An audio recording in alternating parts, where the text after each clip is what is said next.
Welcome back, everyone.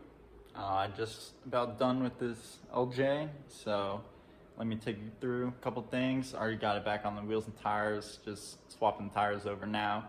So I'll go through some of the things that I did that aren't in the kit or in the rough country kit, and or just things that I like to do. So let me show you what we got going on.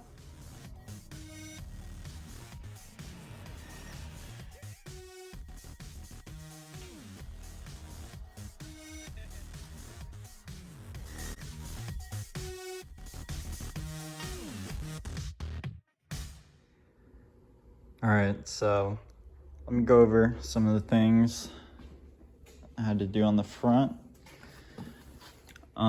This kit did come with split bar disconnects, as I showed before. Definitely want to lube the bushings and stuff.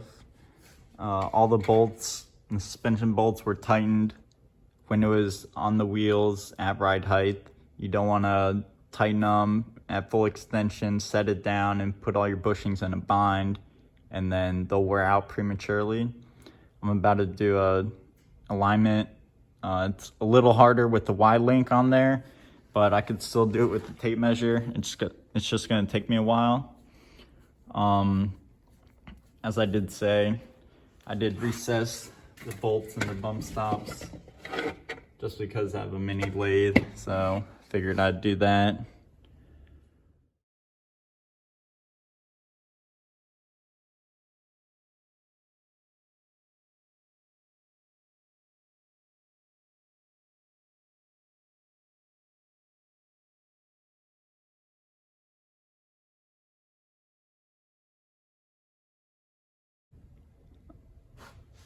Then, surprisingly, the radius arms set at the factory specified length actually came out to exactly 6 degrees caster, which is what I normally run on Jeeps, and I don't experience any death wobble or anything.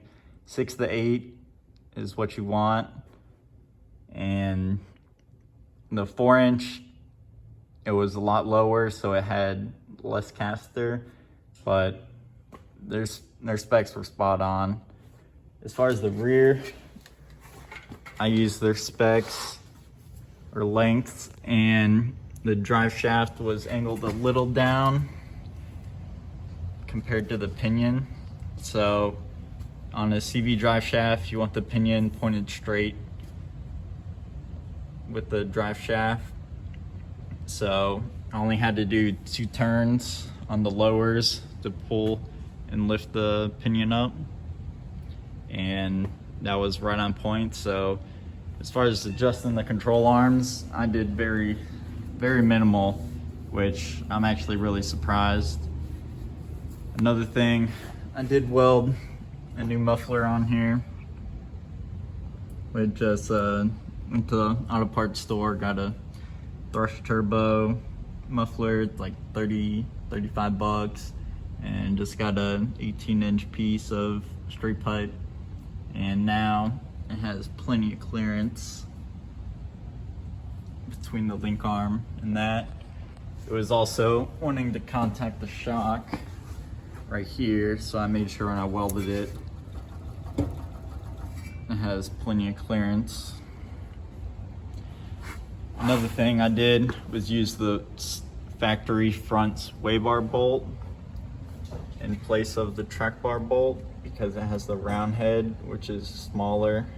So it gave it a little extra clearance between the spring. It's the same size bolt, same length. So did that.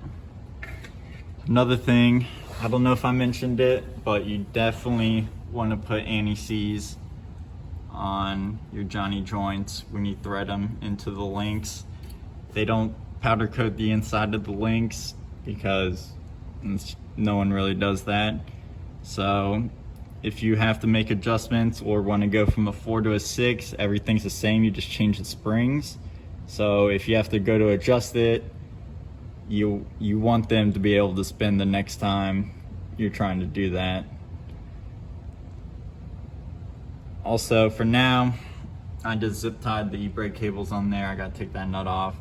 But when he comes back another time, I wanna make a little L bracket off this upper link, and then we could bolt these on there just so it won't be zip tied on there. It'll actually be a little more professional. Another thing is some of the clips did break on the fuel rails, so I just had to zip tie around the frame. I might put like a cushion clamp or something on it. I still need to touch up a little spray paint. We're on cut off those link mounts. I test drove it and it rides beautifully. I hit a speed bump doing about 25 miles an hour and it just went right over it like a Cadillac. Long arm kits are definitely the way to go in my opinion. So spend the extra $500 and do yourself a favor. I have the same kit on my Jeep, like I said, and I'm at 9 inches of lift on it. So it's just crazy. Especially the LJ, you got a lot more on the rear drive shaft as far as length and angle it can go compared to a TJ. This thing, it can go high. Right now it's sitting pretty high. I just got these 35s mounted up. So you got them for a deal. I'm currently got some helpers. I just got my tire machines and stuff going. So I got the mountain and balance machine. So I'll have that going. Also, the owner picked up a worn winch off Facebook, or worn rear bumper off of Facebook Marketplace for like 150 bucks. So I helped them install that. And just gotta do notch the license plate thing a little bit here for it to clear.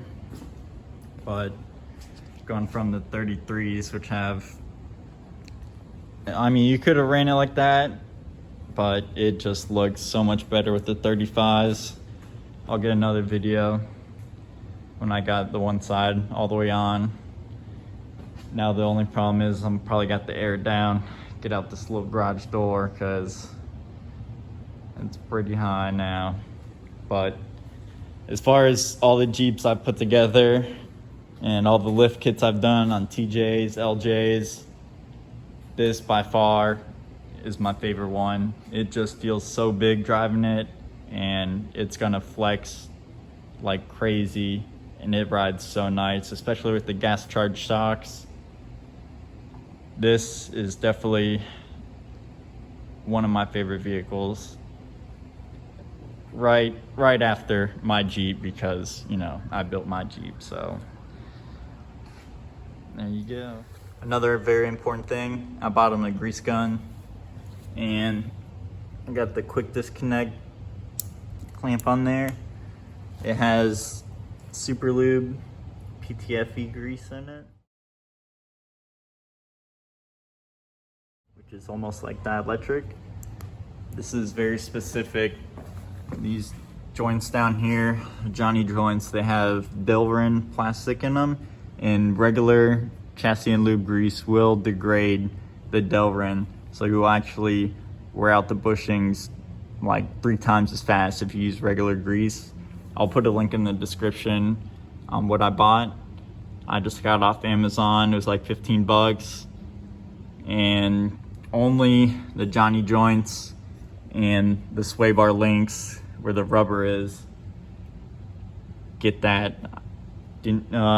I used regular chassis and lube grease on all the drive shafts and everything else, but this is the only thing that is very specific on what lube you use.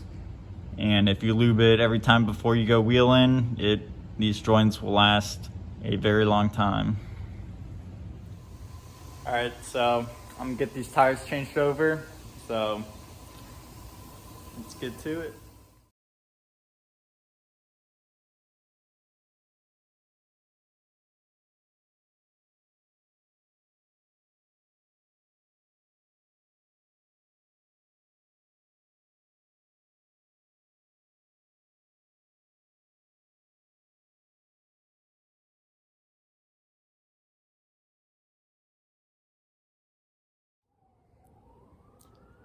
Alright guys, so been pretty busy, so I haven't got a ending video of the Jeep when it was on its tires, but the owner did send me some pictures, so we'll check those out.